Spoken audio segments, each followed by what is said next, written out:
Okay, and let's see, did I close something? Yeah, I closed something down. I was going to refer to, I'll have to get back to that, but good morning, everybody. Anyone have a particular contract issue that's in front of them right now that they want to, they can bring up in front of the group and want to share?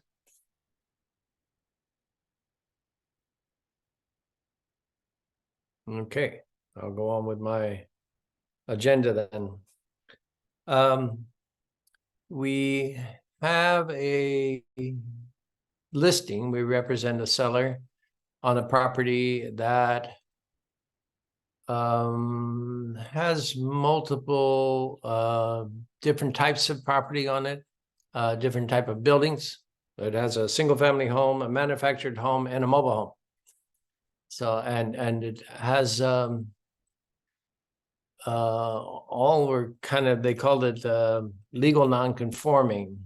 So they're legally entitled to be there, but they haven't, the permits aren't conforming to the legal requirements to, they're legal in the sense that the zoning allows them, but they haven't conformed to the permitting process. Legal non-conforming is what we call that.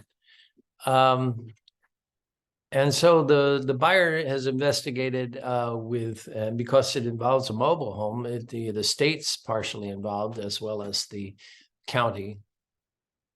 So there's county permits and state permits that are going to be needed. And the buyer has investigated this and is willing to take on those issues with a credit from the seller of X number of dollars. So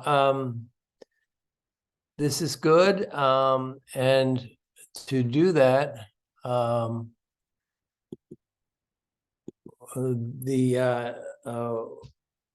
not only writing that up in an amendment to the contract that in exchange for the $5,000, the buyer will take on these responsibilities. We have to craft that. And, I don't like a creative writing, but that's a bit of creative writing that we have to do. And then we have to, we want to attach what we call a hold harmless and release document to that. And we get those forms from our attorneys. Now, our attorneys don't write those forms for our clients because our attorneys represent us. But when we're also going to be released and held harmless through this arrangement, our attorneys will write that because we're included in the release. So we're in the process now of getting the documentation together to give to our attorneys so they can write an official hold harmless and release document that will hold harmless and release the seller, the seller's agent, which is us, and the buyer's agent. That's how that process works. So if you get into a transaction where there's going to be that kind of exchange, whether some compensation, it's usually compensation in exchange for the other party taking on certain responsibilities, and we want to be held harmless as a part of that, then go through that process of getting it to our attorneys to create a hold harmless and release document. And it's usually about a 2-page document with a lot, it references state statutes and things like that. So it's clear and enforceable. Because we just hand wrote it up ourselves that the buyer shall hold us harmless and release us from any further claims. That's not sufficient. Okay, it has to reference certain statutory laws. So if you get into that situation, let us know because we have to go through our attorneys for that. Any questions? Okay. We had a question in the past week about we were representing a buyer. The buyer has a COP form as part of the contract, contingent on the seller has I'm sorry, we're representing the seller.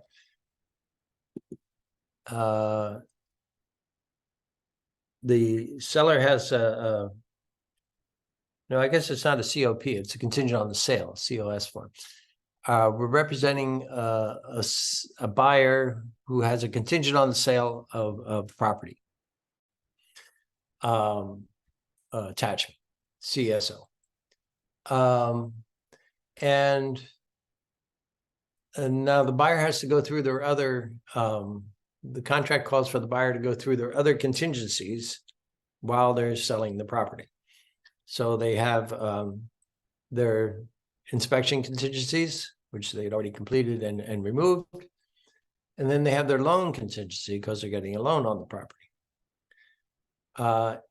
So the question became, because the loan is subject to them selling this other property, the lender doesn't want them owning the property 1 and the new property 2.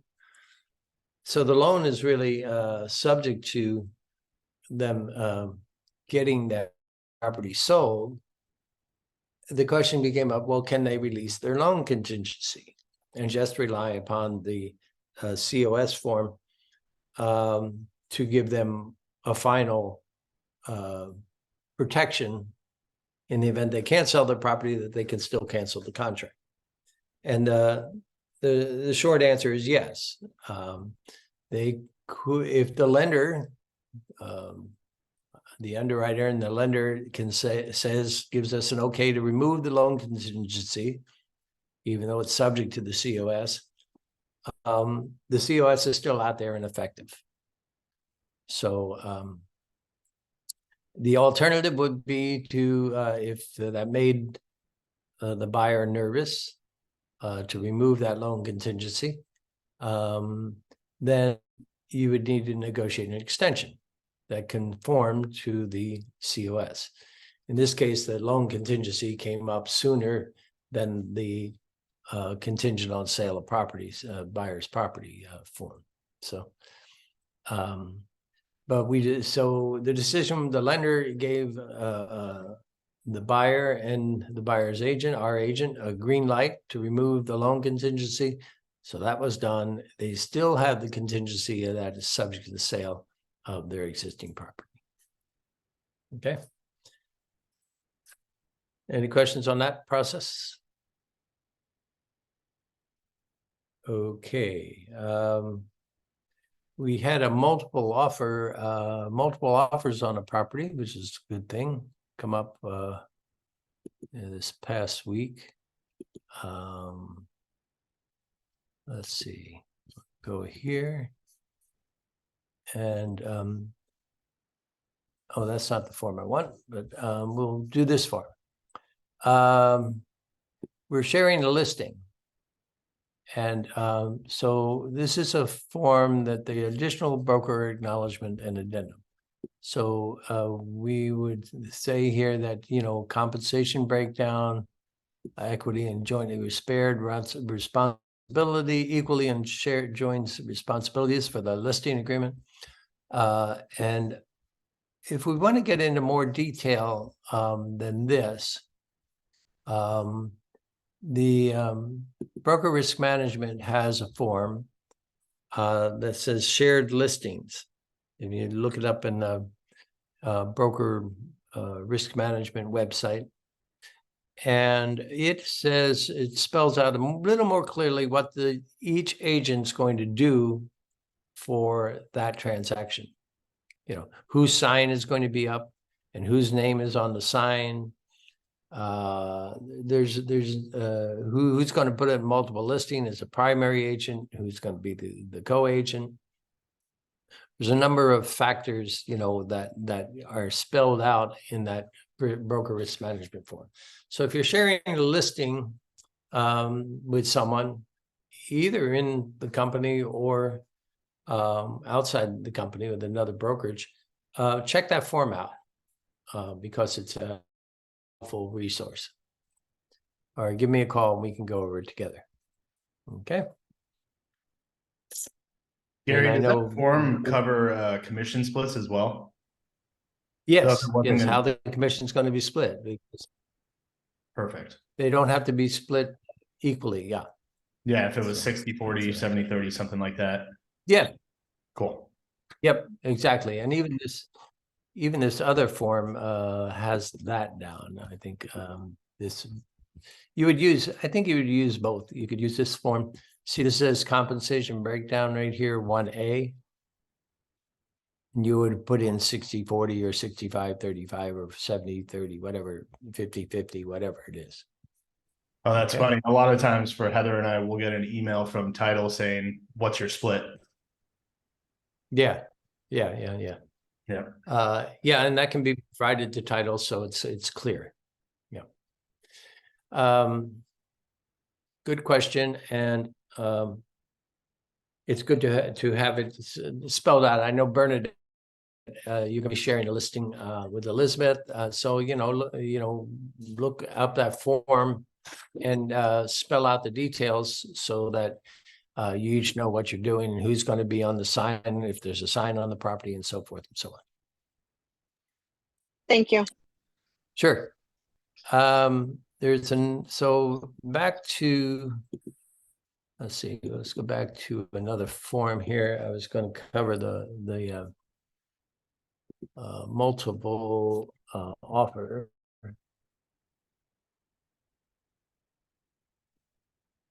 This is a summary form that if you get multiple offers, you can use this form, the summary of multiple offers. And you just number them 1, 2, 3, 4, 5, and have them in separate piles. This is how I always have done it. And then you put down the facts for each one. So it's an easy one glance kind of look over, of all the material things that the seller will want to consider. And then there's other terms and condition credits down here that you can that can be listed. So that's just a useful form in the event you have multiple offers on the property. We had to use that this week. Wanted to go over the verification of property condition. This comes up, the contract calls for a walkthrough. And we use this verification, property condition form. And this is the buyer final inspection is called for in the RPA. And the default is that the buyer acknowledges that A, properties is substantially the same condition as the date of the acceptance of the offer or purchase to sell. And that's what we hope is happening.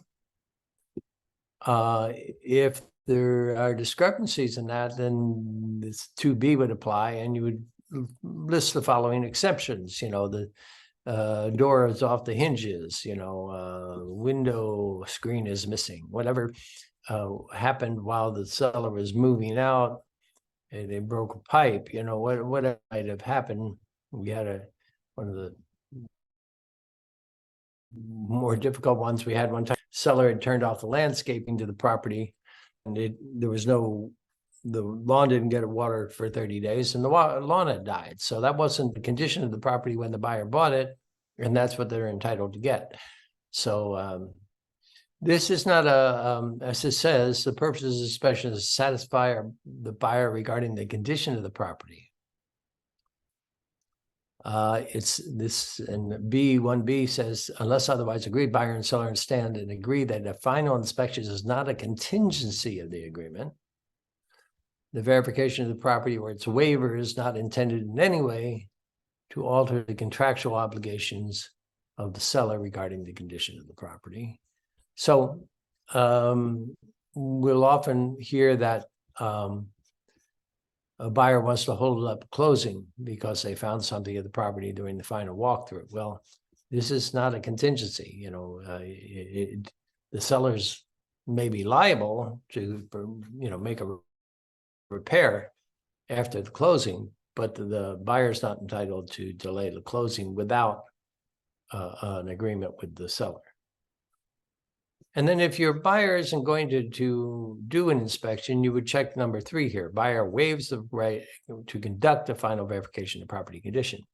And I had one we did recently that where the buyer had been on the property multiple times during the course of the escrow. In fact, a few days before the closing, and it was a vacant property. They were fully familiar with it, and they waived the final walkthrough. And I see I have Chris and Keely here. Maybe you can let me know if you want to speak up. How often do you see a waiver of the final condition as opposed to the final condition form being completed? Go ahead, Chris. Probably about 50%.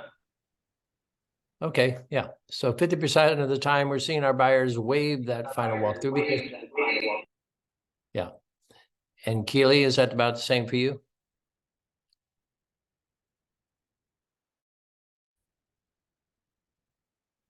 Keely's not chiming in. Sorry, Eric, you have your hand up. What do you got? I don't see up in Humboldt them waiving them that often. The only time they're waiving them there is if their Okay. if their buyer is out of the area. Okay. Okay. Eric, you have a question? Yeah, under 2B that you just had up on the screen, it talks about that the items that the seller has agreed to repair have been done except for the following. Well, what about a condition that develops that's not covered under something the seller was agreeing to fix? I've certainly had properties where there's been some last minute change by someone, driving into the house or creating damage. So the form doesn't really cover that scenario where there's a defect to the property that wasn't previously noticed or agreed to. Yeah, I would say following new defects are identified. Yeah, well, that's what I would do too. It just seems like the form should cover that type of eventuality. Yeah, yeah. Yeah, I mean, you would just add that language and type out the things. I think that's what you would do, but that's an interesting, it could be a B, and C. And we could enter those things under C. There could be a new vested water pipe or some kind of instantaneous event. Yep. I will pass that along to CAR Forms Committee and see if they want to work on that. Good suggestion. Sharon, you had your hand up. Where were you? There you are. Yeah.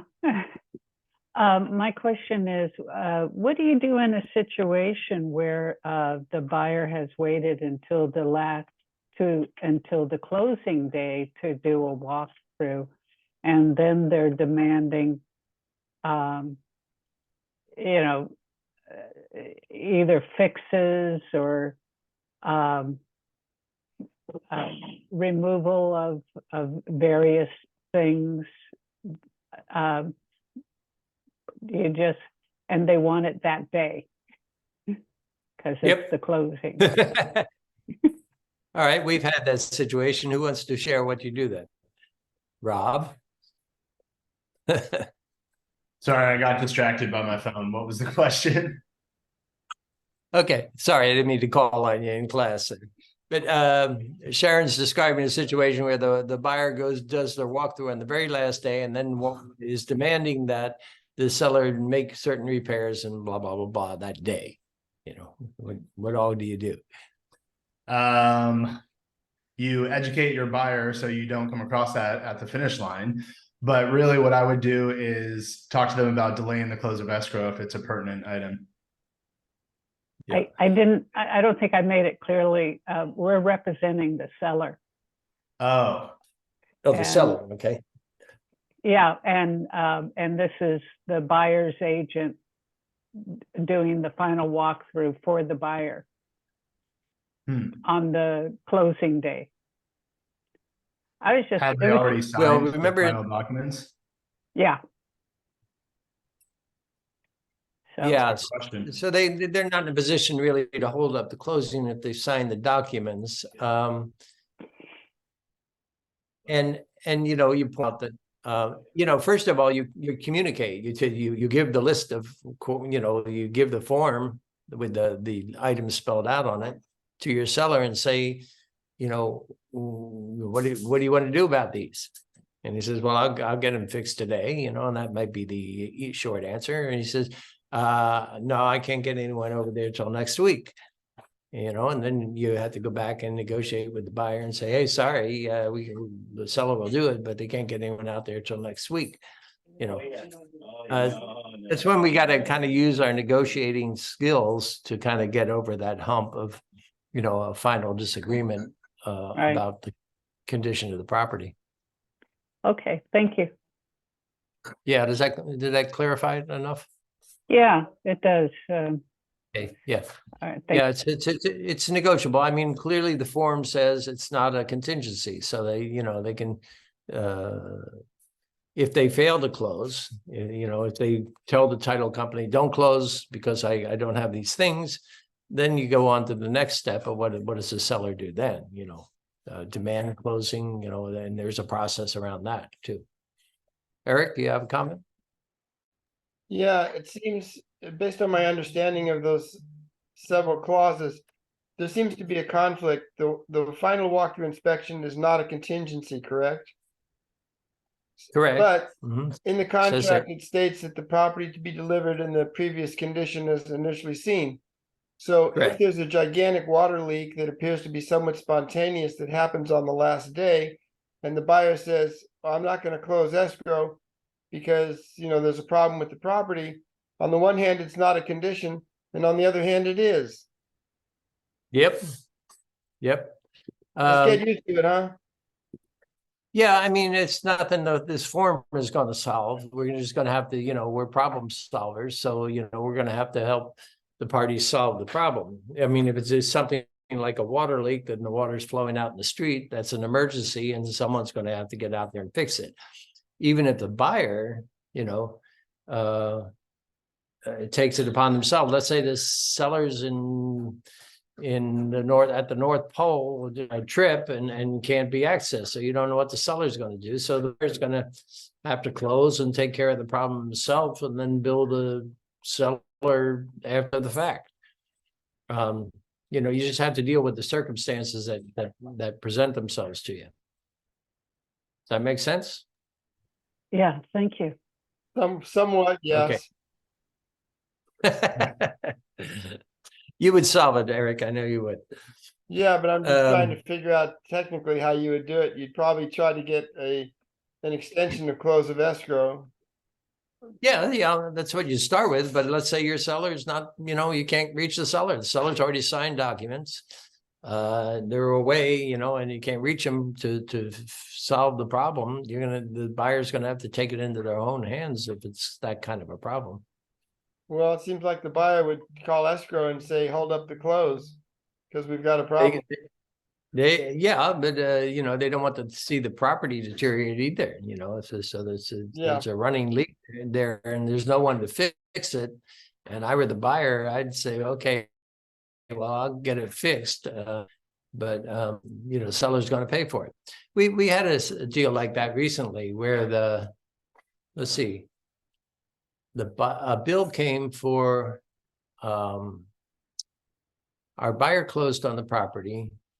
They got a shut-off notice from one of the utilities. Said the utilities hadn't been paid and the utilities were going to be shut off tomorrow. Well, you know, it was the seller had stopped paying the utilities some time ago. So this was a seller problem that didn't come up during the escrow because, you know, we weren't aware of it. But now they're facing a shut off like tomorrow. So what do? The buyer went ahead and paid the utility, sent copy of the invoice to me. I sent it to the listing agent. I said, the seller needs to reimburse the buyer for this expense. And the seller sent a check and it all got taken care of.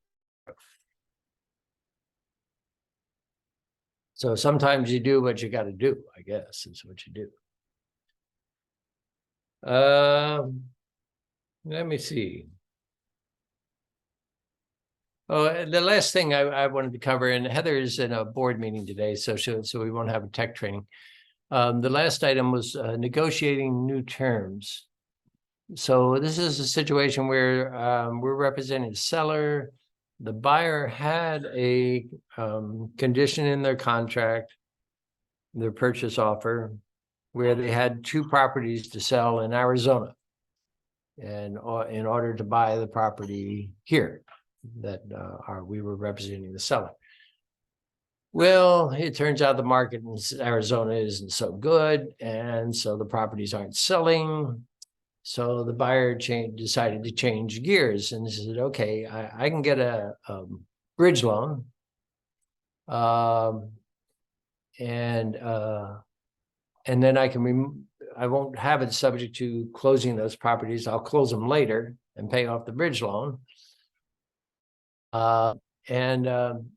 This was a commercial property, so it called for a deposit to be made at the time of the at a date certain, which is now. So a non-refundable deposit was going to be passed to the seller at this time. Well, so part of the negotiation was, okay, I'll remove the sale of the properties in Arizona as a condition. I'm going to put in a new loan condition. I need 14 days for that. And I don't want to put up the $10,000 until I have the loan. So the seller deferred the receipt of the $10,000. They got rid of the requirement for the buyer to sell those 2 properties, and they have a new loan contingency for 14 days. So that's the type of thing that kind of can get negotiated along the way on a transaction. It doesn't necessarily turn everything sideways, but for the seller in that case, it shortened up the escrow period because the sale of the properties was a longer contingency than getting the loan. So the seller each party came out with a little bit of advantage. And, it's best when we do negotiate win-win scenarios in transactions like that. So that's always what we work towards. All right, so that was the last item on my list. Yes, Eric.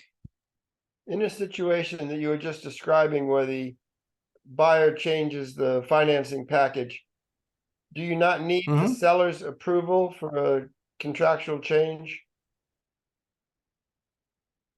Oh, yeah. It all got written up in an amendment to the contract, and everybody signed off on it. Yeah.